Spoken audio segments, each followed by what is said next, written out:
I sat down with a woman named Tammy Starkey. She wanted a fairy tale ending, but she ended up a victim of catfishing. Seen here, a reference to a certain kind of internet dating hoax, which comes from a 2010 documentary film and a new MTV reality series of the same name, which is what you're watching now. Unfortunately, Starkey fell for these sweet-talking scammers not just once, but twice. Manti Te'o might just be the most infamous example of the internet phenomenon catfishing, reeling someone in with a fake identity and a well-rehearsed script. But he's certainly not the first. All of a sudden it kind of scares you, like, what? How can this not be real? Tammy Starkey still chokes up at the thought of falling into a trap when all she wanted was to fall in love. After being divorced for 5 years, I just decided that, I think it was time to try and find the person who might be my match. Tammy lives in Grand Coulee, and like so many single moms with a full-time job, she felt crunched for time and limited in the local dating pool. Around a small town, it's kind of like everybody knows everybody.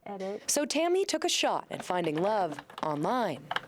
I like to meet a person with a sense of humor. And right away it appeared somebody viewed me, look. Love found her. They tried to say sweet things you want to hear. And it's just, wow, someone wants to talk to me. That's how she met the man who introduced himself as Justin Hatfield. He said he was an American soldier fighting for his country in Afghanistan. And over the course of several months, they developed a courtship over the computer. You are reeled in, and you're like, wow, this is exciting. Butterflies in your stomach, a sparkle in your eye, and you're like, this is awesome. So then you go for it. Hatfield even said he planned to visit Tammy, but that's when sweet talking gave way to swindling. He claimed in order to take leave, he needed Tammy to pay a $485 processing fee. And it will be sent to the financial secretary through Western Union money transfer. My first reaction was, oh my gosh, I need to get him $485. I did. I was just like, oh my gosh. Tammy didn't know at the time that's not how the military works. You're so into love, you want to believe everything. Unfortunately, it's a common romance ruse. The con artist, often based in internet cafes in Africa, lifts a photo from social media sites and creates an entirely fake profile. And these imposters aren't shy about luring in lonely hearts with pictures of military personnel, alive or dead.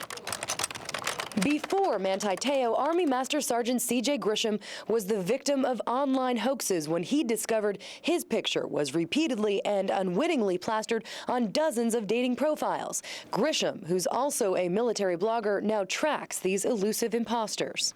Some reports say as many as 1 out of 10 profiles are romance scammers. Back in Grand Coulee, Tammy never ended up sending any money. As a friend revealed to her, the man she fell for was just a figment of someone else's imagination. I felt so heartbroken. My barriers went up. I felt like I couldn't trust again. It was just awful. It was an awful feeling. It wasn't until after a second stab at online dating when another man pulled at her heartstrings for a handout. You're like, oh my gosh, are you kidding me? That Tammy set out to find her online imposters. And will this person even exist? She never did and likely never will. After this experience, it's not fun for me anymore. The man she fell for wasn't real, but the pain certainly was. And it was that hit to her heart that hurt the most. You felt betrayed? I did. Very betrayed.